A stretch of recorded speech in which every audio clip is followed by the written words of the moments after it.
I never thought love could hurt this much. When you bring a child into the world, you imagine soft hands gripping your finger, laughter echoing in your house, and one day, proud faces walking across a graduation stage while you clap through tears. You don't imagine the silence, the distance, or the day your own children look at you like you're something they're ashamed of. My name doesn't matter much anymore. What matters is that I'm a mother. That word once felt like the highest honor on earth. I remember the first time my son said Mama, his little lips trembling with sound, his eyes wide and full of wonder. I swore that day that I would give him everything, even if it meant breaking myself into 1,000 pieces to do it. Life wasn't kind to us. My husband left when the kids were still in middle school. He said he was tired of struggling. He wanted a life worth living. I never understood how a life without your children could ever be worth anything. But I didn't have time to cry about it. There were bills to pay, uniforms to wash, and two little hearts who needed to believe that their mother was strong enough to hold up the whole sky. So I worked. During the day, I stood behind the counter of a small grocery store, my feet aching by noon, my smile fixed no matter how rude the customers were. At night, I cleaned offices, empty spaces filled with stale air and the hum of machines. I'd wipe desks where people with soft hands and comfortable lives worked. Sometimes I'd find family photos on those desks and wonder if those mothers ever felt as tired as I did. There were nights I came home past midnight, my uniform still damp with sweat. The house would be quiet except for the sound of their breathing. I used to tiptoe into their rooms and just watch them sleep. It gave me strength. My daughter would curl up, her hair falling over her face, and my son would mumble something in his dreams, sometimes my name. That was enough to keep me going. I kept every school note, every drawing, every thank you card they made when they were little. I kept them in a small box under my bed. That box became my secret reminder of why I was still fighting. Because no matter how hard life got, I believed that one day they'd look back and see everything I had done, and they'd understand. When they got older, things started to change. My daughter became quiet, more distant. My son started spending more time outside than at home. I told myself it was normal, that all teenagers go through phases. But deep down, I could feel them slipping away from me, like sand running through my fingers. College was always my dream for them. I didn't have one. My education stopped when I was 17. My parents couldn't afford it, and I was married too young. But my children, they would have everything I never had. I didn't care if I had to break my back for it. So when the acceptance letters came, I cried harder than they did. That night, I stayed up staring at those papers, whispering to myself, we made it. But dreams cost money. And we didn't have much. Tuition, books, rent. It was like standing at the bottom of a mountain with no rope. I begged for extra shifts. I started working double. The grocery store during the day, cleaning at night, sometimes even a weekend shift at a diner. My body ached in ways I can't describe. But when I thought about my kids sitting in lecture halls, learning, building their future, it all felt worth it. Sometimes I'd show up to their campus just to drop off food or money. I'd wear my work uniform because I never had time to change. I didn't think much of it. I just wanted to see them. I wanted to see the life I was building for them with my hands. But that's when I noticed it, the hesitation in their eyes, the way they looked around before greeting me, like they didn't want anyone to see. One afternoon, I brought lunch for my daughter. She was sitting with some friends outside the library. I walked over, smiling, holding a small container of her favorite rice and curry. Her friends went quiet when they saw me. My daughter's smile froze. I thought maybe she was surprised, but then she whispered, "Mom, you shouldn't come here dressed like that." Her words cut through me like glass. I looked down at myself, my old uniform, stained from work, my hands rough, nails short and cracked. I didn't even realize I looked that way to others. To me, these hands were proof that I was trying. But to her, they were something to hide. I laughed it off, pretended not to care. I handed her the food, told her I loved her, and left before my tears could fall. That night, I worked the late shift at the diner. Every time I wiped a table, her words echoed in my head, "You shouldn't come here dressed like that." A few days later, my son called. He needed money for a class project. I told him I'd send it the next day. He sighed, that kind of sigh that says you're a disappointment. "Mom, can't you just get it done quicker? Everyone else's parents send money right away." I wanted to tell him that everyone else's parents didn't clean toilets at night to keep their children's dreams alive. But I didn't. I just said okay. I started hiding my exhaustion. I'd text them cheerful messages, post fake smiles on video calls, tell them everything was fine. But it wasn't. My body was giving up. My knees would swell, my vision blurred sometimes, and the world around me felt heavier each day. Still, I couldn't stop. Because what else was there, if not them? One evening, after a 14-hour day, I stopped by their campus again. They didn't know I was coming. I had just received my paycheck and bought them both small things, a new hoodie for my son, some earrings my daughter once said she liked. I stood near the quad, waiting. That's when I heard it. My daughter's voice. She was sitting with her friends again, laughing. Then one of them said, "Wasn't that your mom the other day?" And my daughter replied, "Yeah, she works, everywhere. She's kind of embarrassing sometimes." I froze. My heart stopped. I felt like someone had ripped the ground from beneath my feet. Embarrassing. That's what I was to her. Not strong. Not loving. Not the woman who hadn't slept properly in years. Just embarrassing. I didn't let them see me. I turned around and walked away. I don't remember much after that, just the feeling of air catching in my throat, my legs barely carrying me. When I got home, I sat on the floor and cried for hours. Not loud, not angry, just the kind of crying that comes from a place so deep, it feels like your soul is bleeding. The next morning, I went to work as usual. Smiled at customers. Wiped tables. Cleaned the same offices. I told myself that maybe one day, they'd understand. Maybe one day, they'd realize what love really looks like, not fancy gifts or perfect appearances, but a mother who never stopped fighting for them, even when they turned away. That night, I sat on my bed and opened the little box under it, the one filled with old drawings, notes, and small paper hearts that said things like "I love you, Mommy, and you're my hero."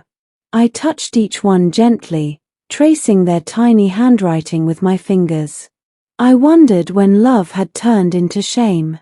I wondered if those little hands, that once clung to me in fear and joy, now saw me as a burden. Sleep didn't come easily anymore. Every time I closed my eyes, I saw their faces, the distance in their eyes, the polite smiles that didn't reach their hearts. I used to dream about their futures. Now, I just prayed that I wouldn't live long enough to become an inconvenience to them. At work, I started noticing things I hadn't before. The cashier beside me, a young girl named Emily, would often complain about her mother being overprotective. I'd just smile and nod, biting my tongue. People don't realize how lucky they are to have a mother who still calls, who still worries. One day, they'll look for that voice and find only silence. Bills kept coming. Rent went up. My body ached in ways that didn't heal anymore. But I never let the kids know. I wanted them to believe I was fine, that I was managing. I told myself that if they could just graduate, Just find good jobs, maybe then everything would make sense again. Maybe then, they'd look back and see what love had cost me. One weekend, my son came home for a visit. I spent the whole day cooking his favorite meals, scrubbing every corner of the house, trying to make it feel warm like before. When he arrived, I saw how tall he'd grown, how confident he looked.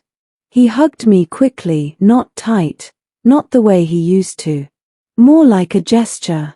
I told myself not to mind it. During dinner, he talked about his friends, his classes, the new apartment he wanted to move into. His world had become so big, and mine, so small. When I asked him if he needed anything, he said, maybe just some extra money. Things are tight this month. I smiled and said, of course, Beta, pretending that my heart didn't sink knowing I'd have to work another extra shift just to give it to him. After he left, I sat in the kitchen staring at the empty plates. The food had gone cold, but the smell of it filled the room. I used to love that smell, the smell of home, of comfort. Now it only reminded me that the people I cooked for weren't really here anymore, not in the way they once were. Weeks passed. My body grew weaker, my back ached constantly, but I kept pushing. Then one night at the office cleaning job, I fainted. I don't remember hitting the ground, only waking up in a hospital room with bright lights stinging my eyes. The nurse said I was dehydrated and overworked. I laughed softly. Overworked. As if that was something new, they called my daughter from my phone. When she arrived, I could see the embarrassment in her face again, not because of me this time, but because she'd been called to a place like that, a public hospital filled with tired faces and weak bodies. She said, "Mom, you should have told me." I wanted to tell her I had, not with words, but with every wrinkle, every sigh, every silence. But she'd never heard it. After I got home, she stayed for a few days. I thought maybe things were getting better. She helped with cooking, asked me if I needed medicine, even laughed a little at my old jokes. For a moment, it felt like the world had turned gentle again. But then she went back to college, and the house went silent once more. One evening, while cleaning the kitchen, I found an old photo, me holding both of them at the park, their faces smeared with ice cream, their arms wrapped around my neck. I sat on the floor, holding that photo like it was the last piece of my heart. How quickly love turns into memory. How quickly laughter fades into echoes. Time kept moving, as it always does. My children graduated. There were ceremonies, pictures, laughter. I sat in the crowd, clapping until my palms stung. They wore their gowns, threw their caps into the air, and smiled for everyone else's cameras. When they posed with me, their smiles dimmed a little, but I told myself I was imagining it. Maybe I wanted to believe that more than anything. After graduation, they moved to the city. Busy lives, busy jobs. Messages became shorter, calls less frequent. I'd see their updates online, dinners, trips, new apartments, all the things I'd dreamed of for them. I'd like the posts, leave a comment, and wait for a reply that never came. Sometimes, I'd walk past young mothers in the market, tired, messy, juggling children and groceries. And I'd want to tell them, hold on to this, even the chaos. Because one day the noise fades, and you'd give anything just to hear your child call you again. One afternoon, my landlord told me the rent would increase again. I looked around the small apartment, peeling paint, flickering bulb, and realized I couldn't afford it anymore. I didn't want to bother the kids, so I started looking for a smaller place. Somewhere cheaper. Somewhere I could be invisible. I found a tiny room behind a laundromat. It smelled of detergent and damp walls, but it was quiet. I told myself I didn't need much. Just a bed, a kettle, and the little box under my bed, my treasure chest of memories. And my daughter called one day. She sounded hurried. She said they were planning a family dinner, a get-together. I smiled so wide my cheeks hurt. I spent days preparing. I even bought a new dress, nothing fancy, but clean and simple. When I arrived, I saw them sitting with their partners, laughing, sipping wine. When they saw me, the room went quiet for a moment. My son stood up and said, "Mom, you made it." But the hug was quick, like always. My daughter smiled politely. I noticed the hesitation in her friend's eyes again, the same one I'd seen years ago. I tried to ignore it. I just wanted to enjoy the evening. They talked about work, travel, promotions. I didn't have much to add. My world was small: grocery store, bus rides, rent. When I mentioned that I was still working both jobs, my daughter laughed nervously and said, "Mom, you don't have to tell everyone that." I smiled, even though my throat burned. I realized then they hadn't changed. Or maybe they had, and I hadn't kept up. When I got home that night, I sat by the window for a long time, staring at the streetlights. There's a loneliness that only mothers know, the kind that grows quietly, like dust in corners no one cleans anymore. I whispered to the dark, "I hope they're happy." Because that's all I ever wanted, even if happiness meant forgetting me. The winter that year was colder than usual. The laundromat behind my room kept me awake with its humming machines, but I didn't mind. It reminded me that life was still moving, that people somewhere still needed their clothes washed, their worlds kept in motion. I wrapped myself in an old shawl and told myself I was fine. Mothers always tell themselves they're fine, even when they're breaking. I started losing weight without trying. My hands would tremble when I poured tea. The doctor at the free clinic said I needed rest. I smiled at him and said, "Who's going to work for me if I rest?" He didn't understand. People who have safety nets never really do. The grocery manager began reducing my hours. He said it was to make room for younger workers. I nodded and thanked him, pretending not to feel the sting in his words. Age creeps up quietly, doesn't it? You don't notice until you can't keep up anymore. One evening, while mopping the diner floor, I slipped and fell. Nothing serious, just a bruise on my arm and a sore hip. But that night, I couldn't get out of bed without help. I stared at the ceiling and realized that my body was finally asking for mercy. For years I had ignored its cries. Now it refused to keep silent. I thought about calling my children, but I stopped myself. What would I say? I fell. They'd feel guilty for a moment, maybe send money, then go back to their lives. No, I told myself, I'd figure it out. I always did. I always had. Days passed, and the pain grew worse. I started missing shifts. My paycheck shrank. My landlord warned me about the rent. That night, I sat by the small window and looked up at the sky. The moon looked so far away, untouchable, cold, beautiful. I whispered, "I'm trying, God. I'm still trying." A week later, my daughter called. She said she hadn't heard from me and wanted to check in. I told her everything was fine. She asked if I was still working both jobs, and I said yes. There was a pause, then she said, "Mom, you should really slow down. You're not young anymore." Her voice sounded more annoyed than worried. I laughed softly. I'll rest when they stop needing me. But the truth was, they didn't really need me anymore. Not in the way they once did. They had their own lives now, jobs, apartments, relationships. I had become background noise.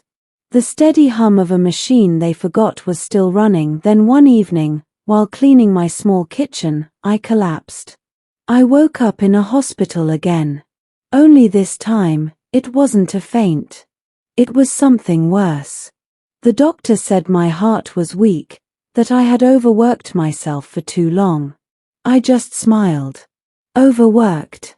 That word again. My whole life summed up in one simple word they called my son. He arrived the next morning, his face pale, his eyes wide with fear. For the first time in years, I saw the little boy inside him again. He held my hand and whispered, "Mom, why didn't you tell us?" I wanted to say I tried in every meal, every sacrifice, every sleepless night. But words felt small compared to what love had built and what pain had destroyed. My daughter came too. She sat quietly beside me, holding my other hand. I could see guilt swimming in her eyes. She said, "Mom, I didn't know you were this sick." I smiled and said, "You weren't supposed to know. You were supposed to live." Tears rolled down her cheeks, and for a moment, the walls between us began to crumble. They stayed for a few days. My son handled the bills, my daughter brought food. We talked, not about money or college or work, but about life. About small memories they thought I'd forgotten. Like the time my son broke his arm climbing a tree, or the night my daughter couldn't sleep after watching a scary movie. They laughed softly, and I listened, feeling something heal inside me. But time moves fast in hospitals. Soon they had to go back to their jobs. I told them I'd be fine, that the nurses were kind, that I'd call if I needed anything. My daughter kissed my forehead before leaving. It was the first time she'd done that in years. After they left, I looked out the window at the grey sky. The nurse came in to check my vitals. She was young, kind, and tired. I told her she reminded me of my daughter. She smiled and said, "You must be proud." I wanted to say I was.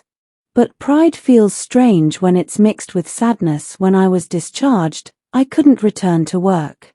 My strength wasn't the same. I started living on a small government allowance and the occasional money my children sent. I learned to live quietly, reading old books, watching the world through my small window, making tea slowly like it was an art. Sometimes, my son would visit. He'd bring groceries and fix the leaky tap. He'd stay for an hour, maybe two. Before leaving, he'd hug me, not a quick one this time, but a real hug, warm and strong. Those moments made everything worth it. My daughter began calling more often. She'd tell me about her work, her friends, and once about a promotion. I could hear pride in her voice. Then one day, she said, "Mom, I told my team about you. About how you worked 2 jobs for us. They said you're amazing." I didn't say anything at first. My throat was too tight. Then I whispered, "I'm just glad you're proud." She started visiting too. One evening, she brought me a small gift, a framed photo of us from my hospital stay. On it, she'd written, "For the woman who never stopped trying." I touched the glass and smiled. For the first time in a long while, I didn't feel invisible. The years passed gently after that. The children visited when they could. They'd bring food, stories, laughter. The shame they once felt seemed to have faded. They'd ask me for advice, for recipes, even for comfort when life broke their hearts. I'd listen, smiling softly, grateful that they'd finally found their way back. But age has a way of whispering things to you. You start to feel time in your bones, in the slow mornings, in the quiet evenings. I knew I didn't have much longer. But I wasn't afraid. I'd given my life to love, and though it hurt, it had meaning. One night, as rain tapped against my window, I sat with my little box again. I opened it, touched those old drawings, those small paper hearts. I could almost hear their childhood voices again, laughing, calling for me, saying, "Mama, look." The sound was so clear it made my heart ache with both pain and peace. I wrote them a letter that night.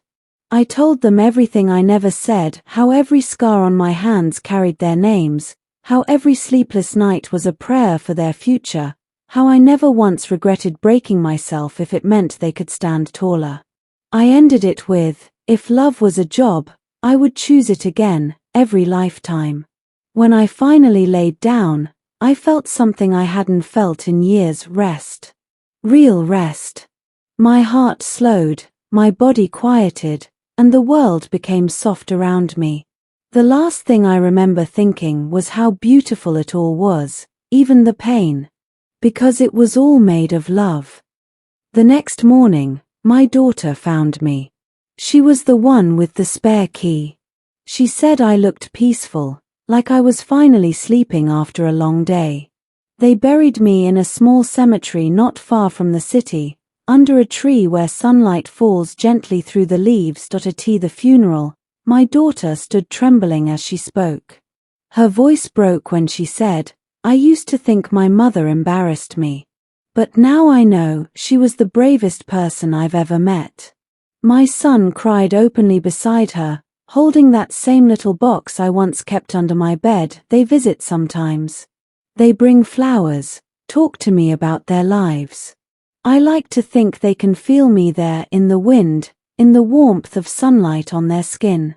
Maybe they finally understand that love doesn't disappear when the body goes.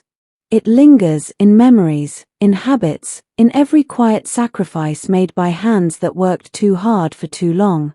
And maybe one day, when they hold their own children and whisper goodnight, they'll hear a voice deep inside that sounds like mine, saying, "Keep going, my child. It's worth it." If you enjoy this video, please subscribe my YouTube channel. Thanks. Thumbs up sign.